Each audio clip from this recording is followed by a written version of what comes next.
शारजापुर नाम के गांव में श्याम नाम का हलवाई रहा करता था। घर में उसकी पत्नी राधा, बड़ा बेटा अनिल और बेटी रश्मि रहा करती थी। श्याम की दुकान के पास पड़ोसी रघु का ठेला लगा करता था। वो भी अलग अलग किस्म के पदार्थ बनाकर बेचा करता था।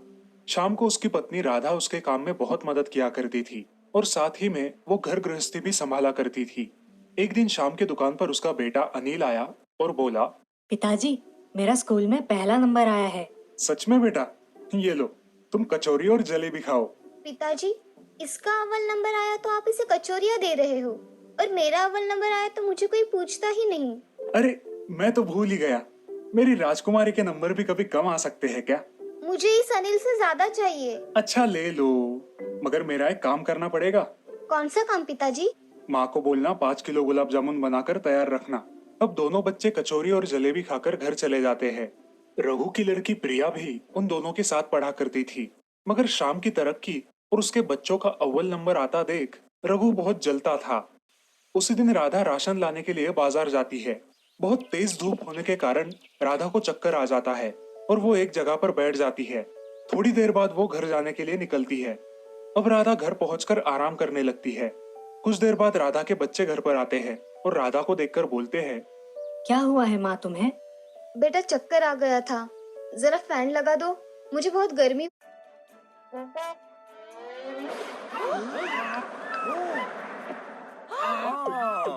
गर्मी हो रही है। लगाया माँ फैन, उस फैन की हवा भी नहीं लगती। राधा और अनिल अपनी माँ को पेपर से हवा देते हैं। थोड़ी देर बाद शाम घर आता है। क्या हुआ है तुम्हें राधा? ऐसे लेटी हुई हो? मुझे जरा चक्कर आ गया था, इसीलिए लेटी हूँ। अरे जरा उठो, वो 5 किलो गुलाब जामुन बनाने हैं। चलो। तुम्हें मेरी नहीं, तुम्हें गुलाब जामुन की पड़ी है। ये फैन है कि हवा नहीं फेंकता। तुम्हें बोला तो तुम कूलर भी नहीं ले आते। अरे ठीक है भाग्यवान, कल ही कूलर ले आता हूँ। अगले ही दिन शाम उसके घर एक नया कूलर लेकर आता है। उसकी पत्नी अब खुश होकर उसके दुकान के सारे काम कूलर के सामने बैठकर करने लगी। अब राधा और श्याम बहुत खुश रहने लगे। ऐसे ही एक दिन उनका पड़ोसी रघु उनके घर आता है। अरे तेवर तो देखो इन गरीबों के, कूलर लाए हैं घर में। अरे आओ रघु, कैसे आना हुआ? अरे दोस्त, तुमसे मिलने आया हूँ। अच्छा, बैठो, ये लो चाय। धन्यवाद दोस्त, तुम ही मेरे सच्चे दोस्त हो। अरे श्याम, ये इतना महंगा कूलर कैसे लिया तुमने? अरे राधा को काम करने में बहुत कठिनाइयां आ रही थी, इसीलिए कूलर ले लिया। अच्छा, सही किया भाई। चलो, मैं चलता हूँ। रघु शाम के घर से निकलकर मन ही मन जलता है और उसे नुकसान पहुंचाने के बारे में सोचने लगता है। अगली सुबह उठकर वो एक मच्छर मारने का स्प्रे लेता है और शाम की बनाई कचौरी और जलेबी पर डाल देता है। हर रोज की तरह लोग उसकी दुकान पर भीड़ करते हैं। बहुत सारे लोग कचौरी और जलेबी खरीद कर खाने लगते हैं। कुछ ही देर बाद लोगों के पेट में दर्द होने लगता है। कुछ लोगों को उल्टियां होने लगती है। अब लोग शाम से सवाल पूछने लगते हैं और गुस्से में आकर शाम को बहुत मारने लगते हैं। लोग शाम की इतनी मार पिटाई करते हैं कि वो सीधा अस्पताल जाता है। कुछ लोग ये खबर राधा को देते हैं। अरे राधा, श्याम भाई साहब को किसी ने बड़ी बेरहमी से मारा है। अब उन्हें सरकारी अस्पताल में भर्ती किया गया है। राधा ये खबर सुनकर बहुत रोने लगती है। उसे समझ नहीं आता कि अब वो क्या करे। राधा सीधे हॉस्पिटल में चली जाती है। अजी, ये क्या हुआ है? आपको गांव के लोगों ने क्यों मारा? श्याम इस सदमे से कोमा में चला जाता है, लेकिन राधा के पास उसका इलाज करने के लिए पैसे भी नहीं होते। अब राधा मायूस होकर घर चली आती है। राधा को देख उसके बच्चे उससे पूछते हैं, माँ, पिताजी कहाँ पर है? वो तुम्हारे साथ क्यों नहीं आए? पिताजी को डॉक्टर ने आराम करने को बोला है, इसीलिए वो अस्पताल में आराम कर रहे हैं। अब तुम सब सो जाओ। राधा बच्चों को खाना खिलाकर सुला देती है और रात के समय सोचते सोचते रोने लगती है। तभी एक आवाज आती है, राधा, राधा, रो नहीं। कौन है? राधा, मैंने तुम्हें आवाज दिया है। मैं कूलर हूँ, एक जादुई कूलर। पहले रोना बंद करो और बताओ क्या हुआ है। हे जादुई कूलर, मेरे पति के साथ क्या हुआ है मुझे कुछ पता नहीं है। उन्हें लोगों ने बहुत मारा है, जिसकी वजह से वो कोमा में है, और उनका इलाज करने के लिए मेरे पास पैसे भी नहीं है। अब मैं क्या करूं जादुई कूलर? राधा, पहले रोना बंद करो।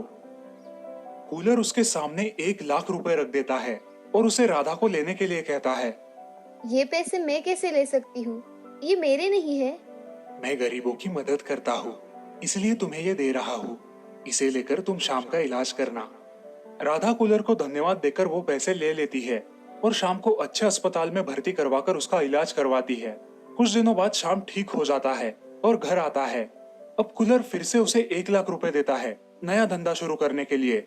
मुझे ये पैसे नहीं चाहिए। आपने हमारी जो सहायता की उसके लिए आपका बहुत बहुत धन्यवाद।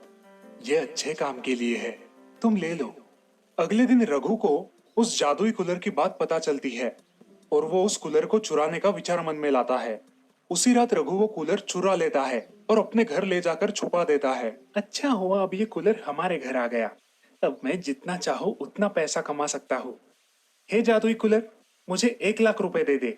जादुई कूलर से पैसे मांगते ही उस कूलर से धुआं निकलना शुरू होता है। रघु का पूरा घर धुएं से भर जाता है और उसे सांस लेने में भी तकलीफ होने लगती है। ये क्या हो रहा है? जादुई कूलर से पैसे की वजह धुआं क्यों निकल रहा है? लालची रघु, अगर तुमने खुद जाकर शाम से माफी नहीं मांगी तो मैं तुम्हें जलाकर राख कर दूंगा और तुम्हें समझ भी नहीं आएगा कि क्या हुआ है। मुझे सब पता है कि तूने मच्छर मारने की दवा मिठाइयों पर डालकर लोगों को बीमार किया है। अब तू बताता है या फिर मैं बताऊं? नहीं नहीं, मैं सब सच सच बता दूंगा। मैं माफी भी मांगूंगा। अब रघु शाम के घर कूलर लेकर जाता है और शाम से घटा पूरा किस्सा विस्तार से बताता है। अरे, हमारा कूलर तुम्हारे पास क्या कर रहा है? मैं इसे चुरा कर अपने घर ले गया था और इस कूलर ने मेरी आंखें खोल दी। ये सब मेरा किया कराया है। तू जो चाहे वो सजा मुझे दे सकता है। मगर तूने ऐसा क्यों किया? मैं लालच में आ गया था और तुझसे जलता था, इसलिए मैंने ये कदम उठाया। आज से तेरी मेरी दोस्ती खत्म। शाम पुलिस कंप्लेंट करके रघु को अपने किए की सजा दिलवाता है और अपने घर आए हुए जादुई कूलर का धन्यवाद करता है। हे जादुई कूलर, तुम्हारा बहुत बहुत धन्यवाद। आज तुम्हारी वजह से मेरा घर और मेरी तबीयत सही सलामत है। शाम और उसकी पत्नी उस जादुई कूलर की सहायता से घर के सारे काम करते हैं और इतना ही नहीं, वो गांव के सभी गरीबों की मदद भी करने लगते हैं। इस कहानी से हमें ये सीख मिलती है कि ये देना। कभी भी किसी की तरक्की से जलना नहीं चाहिए। जो करना है वो अपने बलबूते पर करना चाहिए।